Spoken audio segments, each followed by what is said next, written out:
પહેલા તો આપણને આમંત્રણ મળ્યું ને એટલે આપણે પેલા એવું મુજબ ઢોલ નગારા બધું લઈ અને ચાલુ પડી ગયા કે ભાઈ જુઓ, દુનિયાની અંદર કોઈ પણ ગતિવિધિ થાય તેમાં મોદી સાહેબ વગર જે છે એ કોઈ પગલું ભરી શકે નહીં. તો પછી ખબર પડી કે આ તો 50-60 લોકોને કંકુ છાંટીને કંકોત્રી મોકલી છે.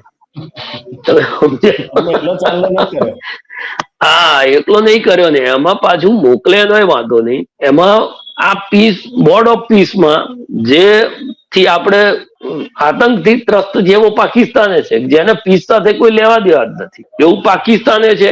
પાકિસ્તાનનું એકદમ ખુલ્લેઆમ જે મિત્ર છે એ તુર્કીએ પાછું આના મેમ્બર માટે અમને આમંત્રણ આપ્યું છે.